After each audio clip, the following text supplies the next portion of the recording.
Уште на почетокот кажав, почитувани, една мисла, дека порано не се учеше школа, се учеше занает.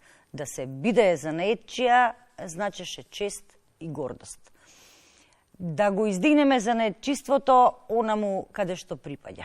Да бидат повторно и честни и горди занаетчиите.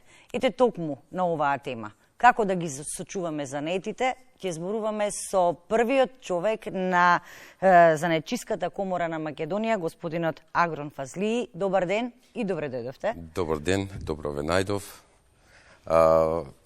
Мислам дека претходните спотови кои што или прилози се чувствував горд за сите тие изреки, за стари изреки, занаетчиски. Но еснафот доаѓа од турскиот збор, значи од турскиот речник, каде што е рамноправност. Значи еснав значи рамноправност и во прошлото време еснавите се биле рамноправни со сите други релевантни институции. Затоа се формирале во групи, назначиле еснав кој ќе ги води тие групи, кој ќе ги заштити тие чаши, но и ќе преговара со одредени, значи, како сега нашата влада, со одредени структури на тогашната власт и ќе донесе бенефит за чашијата, односно и за занаетчиите. Сега ние сме во комора, веќе сме со закон сме од Европска Унија, еден од најдобрите закони согласно европски закони имаме во нашата држава, каде што од 2004 година Занаетчиска комора на Република Македонија има своји јавни овластувања дадени од Министерството за економија. Претежно има 14, односно 15 регионални комори која што ја формира националната комора во нашата држава. Како прв човек, се извинам што ве прекинав, како прв човек на комората, што се комората, вие заедно, занаетчиите во неа правите? Какви се напори правите за занаетчиството да го сочувате како стопанска гранка? Ќе проговориме и за тоа дека занаетите се менуваат како што се менува времето. Но на почетокот, за да ги сочуваме чаршиите, за да го сочуваме автентичното секаде во големите градови, што се комората прави? Комората изминатиот период беше малку во затишје, но од кога се избра новиот управен одбор, од кога се избравме ние, мислам дека од 2019 година работи со полн капацитет, имаме инфраструктура, од извршен директор па надзорен одбор, сите релевантни институции што можат да ја афирмират комората првично, но и занаетчиите. Значи, во овие години имавме тешки кризи од пандемијата, енергетската криза, па се до покачување на војната во Украина, покачување на репроматеријалите и слично, мислам во тешка криза, и затоа имавме многу затворени дуќани од страна на занаетчиите, бидејќи беа затворени, не можеа да работат, ограничени од здравствени и други причини. Комората имаше директни преговори со прошлата влада, но и со сегашната влада, од каде што во изминатиот период ние за занаетчиите добивме 9 неповратни плати, кога беше кризата од ковид кризата. За прв пат занаетчиите ги запишавме во Развојна банка како гранка, бидејќи не постоеа, не можеа да взимат безкаматни кредити, и го намалиме ДДВ-то од 18% на 5%.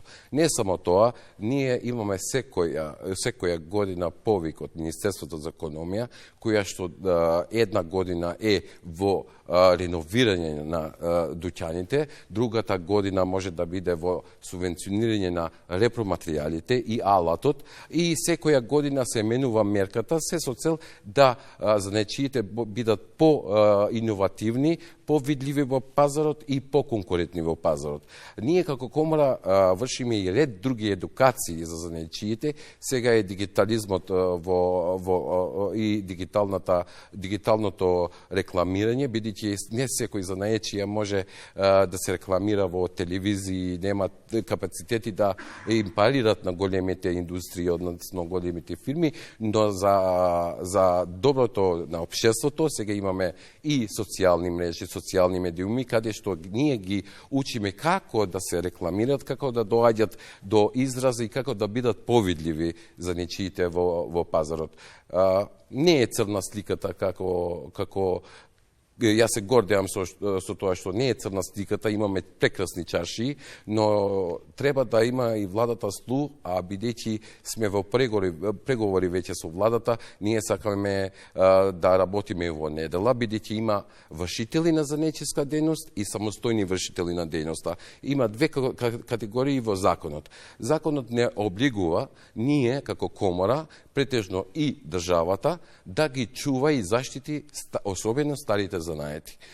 За другите занаети кои се профитабилни, кои се побарени во пазарот на трудот, ние имаме директна соработка со средните стручни училишта, со Министерството за образование, кои профили фалат во нашето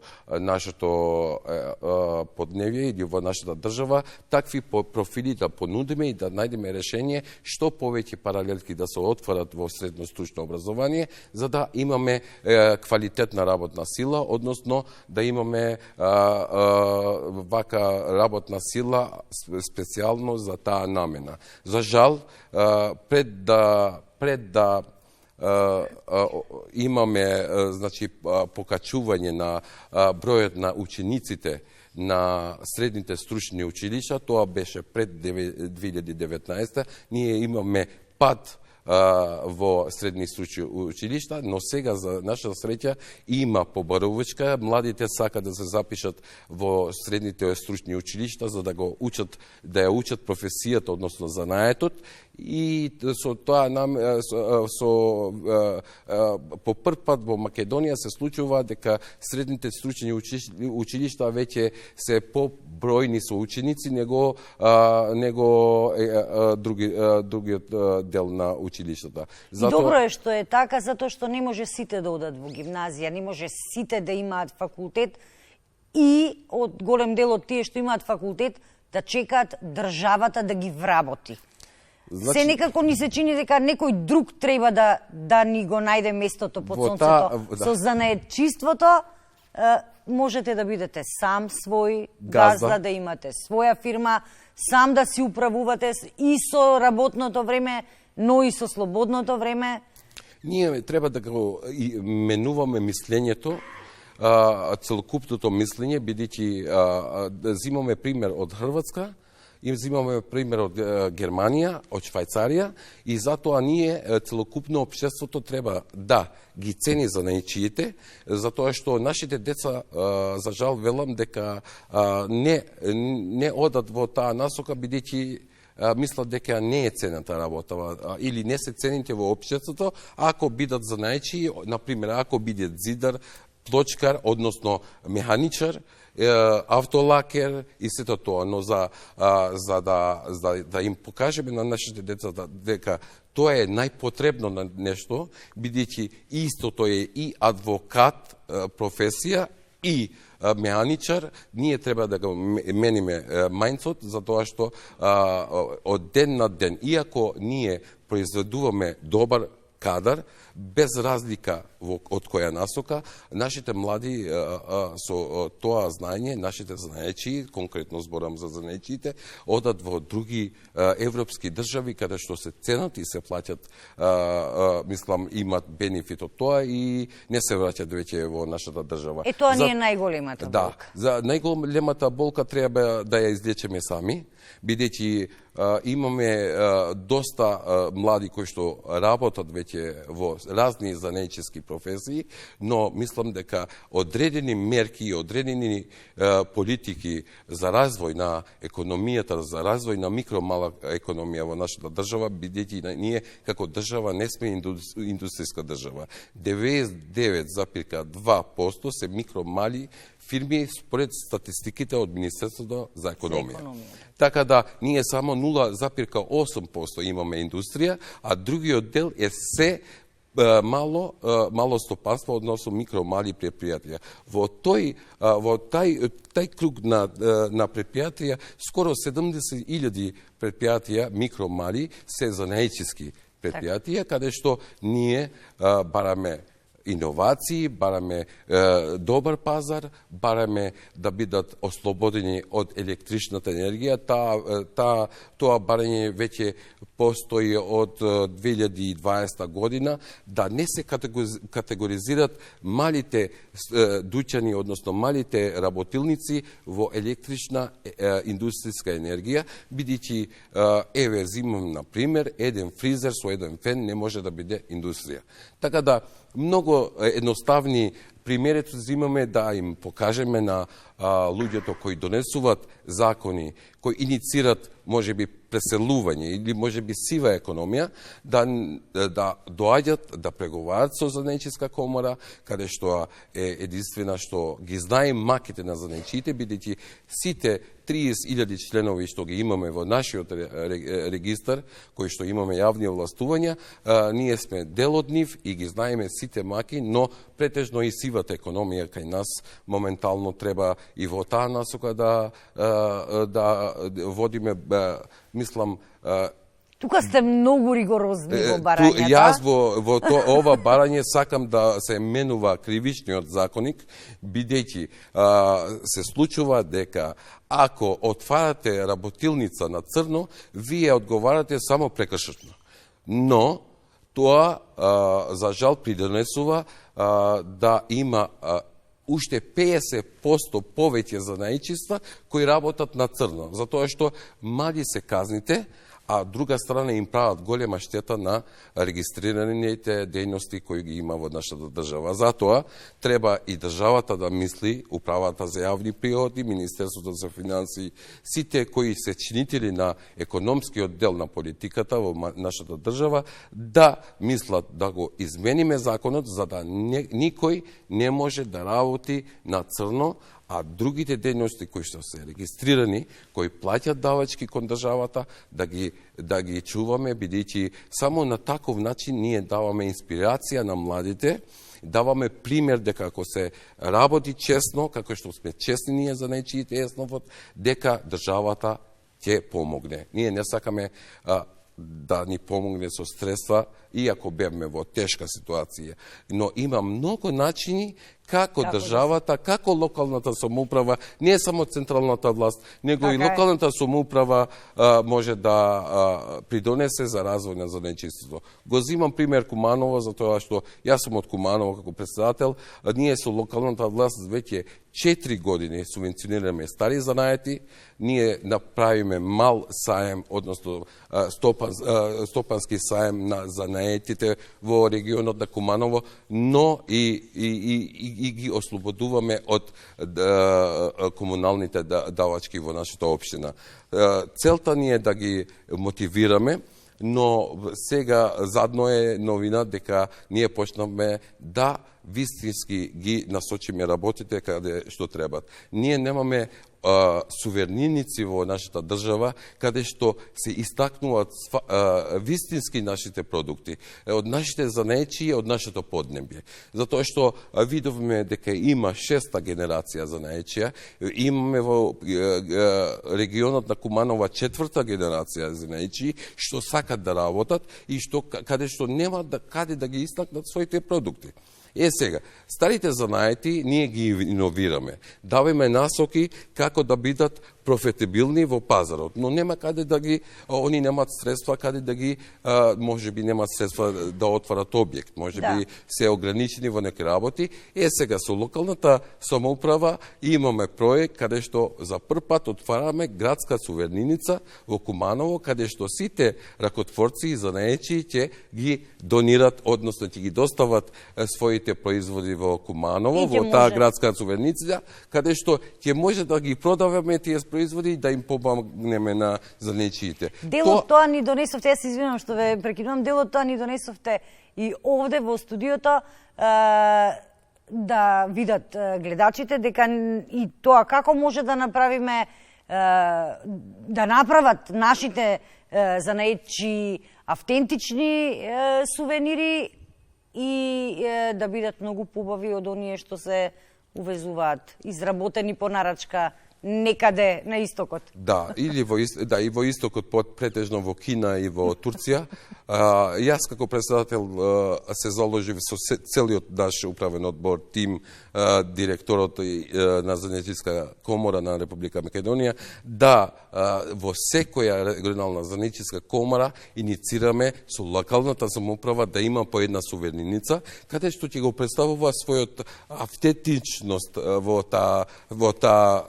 тоа поднебје, но на крај да отвориме голема сувереница во нашиот главен град во Скопје, каде што мозаикот ќе биде обкружен од сите националности, од сите мајстори што ги имаме, а тоа треба да ги почитуваме, и нивните производи од цела Македонија да бидат истакнати во едно место, а воедно и во своите локални заедници каде што живеат да ги имат своите продукти во нивните сувереници.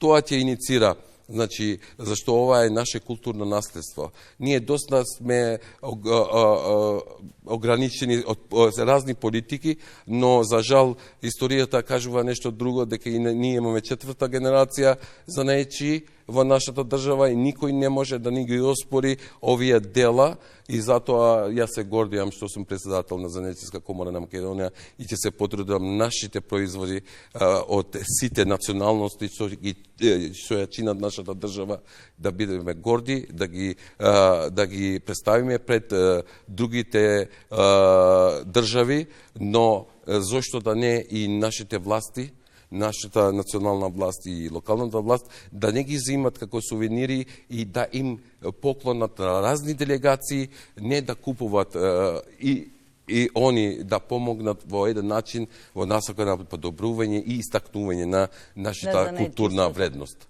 Ова е наша културна вредност, тука ние можеме и грмчари имаме. Грмчарот знаеме што прави, но грмчарот може да го прави и Гоце Делчев, каде што гордо би се истакнал во секоја институција. Гордо би се давали на секоја делегација. Ние имаме и филигран кој што не само со жици работи, него се со гравирање на ова прекрасно дело, нашето знаме, кој што го носам и го подарија денеска, кој што го носам тука, за да можат и нашите политичари да го носат. Ова не е купено од Турска или ова е чисто сребро, која покажува нашата чистиот образ и изработен од гравирање, и верувам дека ќе привлече и внимание кај општеството, пошироката јавност. Ова е Занечискиот дом на Куманово, каде што ние ќе ве поканиме како медиум на отварање, да планираме да го отвориме тоа на ноемвриските денови во нашиот град за нашиот национален градски празник. Ние 20 ракотворци занечи работат 2 месеца без престанок само да ги направат овие занечиски производи, односно да ги има во нашата сувереница, се со цел да им покажеме на луѓето дека занечиите биле, давале живот за оваа држава, но ние нема да ги заборавиме, бидејќи ден на ослободувањето 11 октомври, јас како председател положив цвеќе пред спомен костурница во Куманово. Така да, тука се сеќавам, бидејќи историјата ни е многу добра.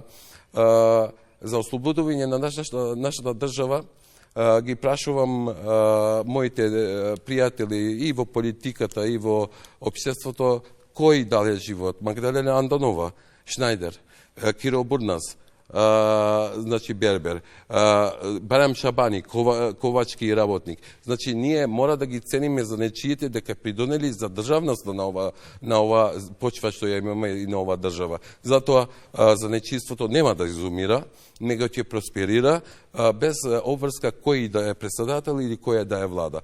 Затоа мора да ги почитуваме и да ги инспирираме нашите деца. Ние сега имаме и имидж кампања, почнувајќи од градинките, да почнат да работат со глина, затоа што гледаме дека нашите деца се повеќе се во телефоните и во IT опремата, затоа што ние не можеме да го дигитализираме фарбањето односно реконструирањето на нашиот дом. Мора да доаѓат искусен занаечија, мајстор, за да го прави тоа. Затоа ние иницираме имидж кампања од градинките, да ги учиме децата, да ги извадиме од лаптопите и од смартфоните, за да можеме и основното училиште ќе го презентираме, значи што треба, како треба да биде занаечија, зошто е добар да биде занаечија, предприемач, ако не е срамно да биде занаечија, зошто да ги еманципираме и родителите и учениците, за да можат да одат понатаму, за да одат во средно стручно училиште, односно и во факултет, зашто имаме и градежен факултет и ред други факултети што тесно се поврзуваат со занаечиството и така да добиваме квалитетна работна сила и да ги мотивираме нашите деца да останат во нашата држава.